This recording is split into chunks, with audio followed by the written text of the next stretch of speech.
So good day, sir. My name is Jefferson Harbay, the project manager. So I'll be the one who will demo our system. So let's start as a user. So as a user without a account, first step is register. So click register, and inside our register page, we have a register form. So fill in lang sa necessary info for creating a new account. So let's create a new one.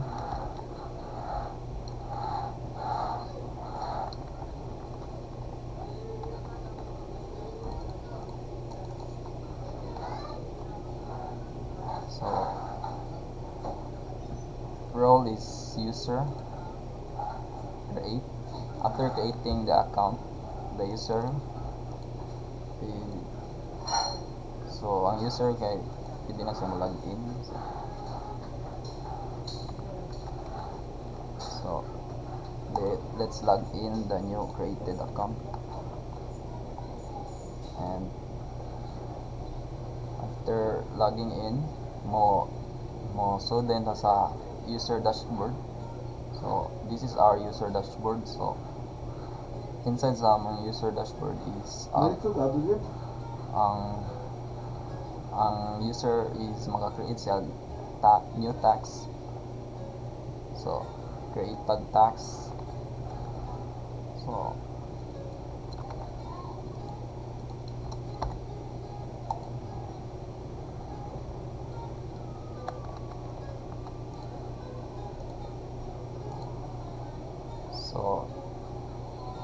na-create na natong tags. So automatically mo display na siya sa tags table or here inside sa table sa tags. So inside sa table ma-track sa user ang status sa iyang task, and naapod ang mga details nga iyang gibutang sa pag-create niya task, and may duha ka action which is maka-edit siya sa task o ma-delete pod niya. So try tag-edit sa task. So change na ko ang title as pull up. So push up to, then na-change siya into pull up. So ma-delete pod niya ang iyang gi-create na task. So that's all for the user dashboard. So let's move to the admin side. So nana may admin account nga na-create. So ato to i-open. So here mao ni among admin dashboard. So sa among admin dashboard, ang admin is responsible for managing all tasks. So ma-manage niya ang task, ma-edit niya and ma-delete. So kita po niya ang overview details sa each task, and ma-track po niya ang each status every task. So here ma-edit niya ang task. So try lang to edit, and as well ang status po.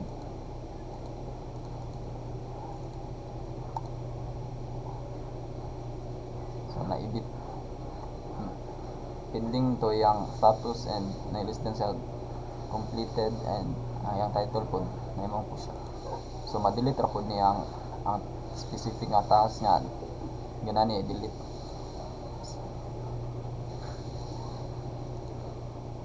So that's all for the admin dashboard.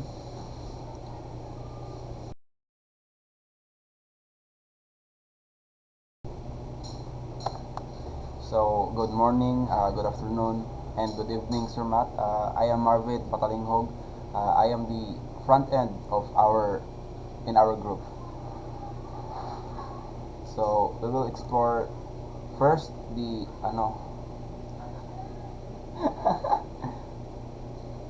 the layout. Yan, also to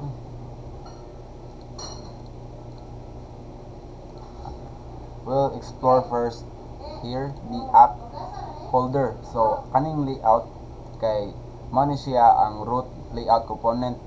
Mao ni siya ni wrap sa tanang page, and contain po ni siya sa main HTML structure and providers nya sa global kaning global CSS kay man ni siya ang global styles and tailwind CSS configuration for the entire application. So arita sa page kay this is the landing page of the application. This serves as the entry point of the website. Yeah, sa login, mani siya ang kuan.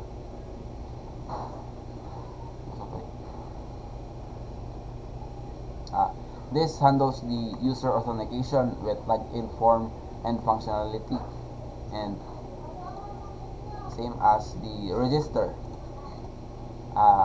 This is where the new user registration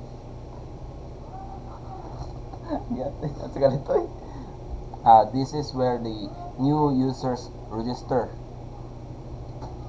with form validation, and the dashboard. This is the dashboard, the user's main dashboard showing the task and overview statistics.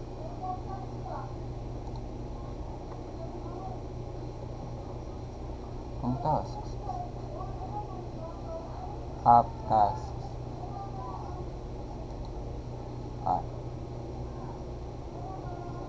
Kaning diri ang task kay ari diri mag-manage sa task management interface para sa viewing o sa pag-manage sa mga tasks. Ari na punta sa admin files, naa diri ang admin specific pages o mga components para sa system management. So ano nag-i-explain niya na diri ang dashboard and sa users interface. Sa kasunod, admin files, components, cards, and darita sa components naa diri ang mga mga components nga pwede balik gamiton ba. Pwede gamiton balik piste. And components, this is where the reusable UI components are seen. This is where the reusable UI components are stored, and this is used throughout the application. And arita sa mga configuration files, the next.config.js mani ang next.js framework configuration settings, and the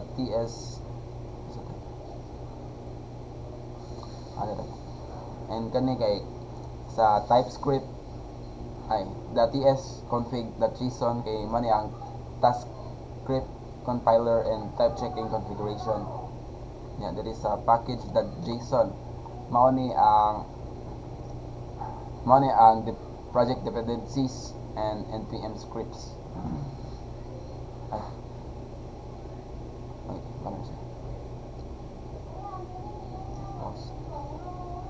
There is a post css.config.js kay mara siya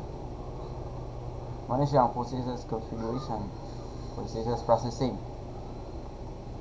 and sa post css.config.mjs kay mani siya ang ESLint configuration for code linting.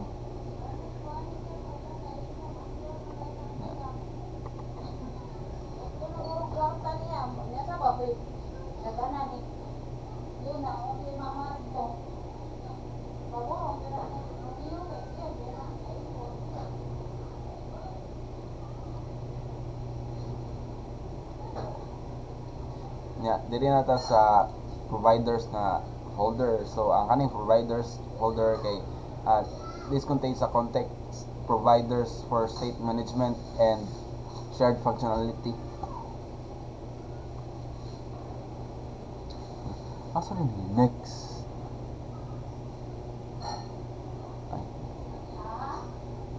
here kani next env.d.ts kay man ni siya ang next.js TypeScript type definitions nya arita sa public na diri ang public assets like static assets like images, icons, and other media files nara diri gibutang.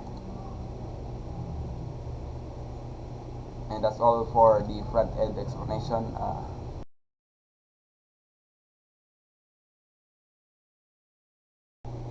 So, good afternoon, sir. I am Gerald Agayan, and I'm going to discuss what's inside our backend. So, I am the backend, by the way. So, first is some folder is nami app, which is kini nga app is mo ang core directory sa among applications. Diri nag-contain ang mga logics like ang mga controllers, models, middlewares, providers, and policies. So, sod sa among HTTP or kini nga kuan is HTTP controllers. Kini nag-contains among mo ni nag-contain sa among controllers sa tawag rin. This contains our application controllers, controls handle incoming requests, process data, and return responses. So, diri mo ni nami ang user controller o task controller para ma-manipulate niya or ma-control niya among user o among task mga controller. So, diri mo i-manipulate ang mga incoming requests or process data sa among user o sa among task. So, next is napod may middleware, which is nadiri ang among middleware. Mo ni ang contains middleware classes, middleware filters HTTP request entering our application. For example, mga authentication, CRF protection. Next is kining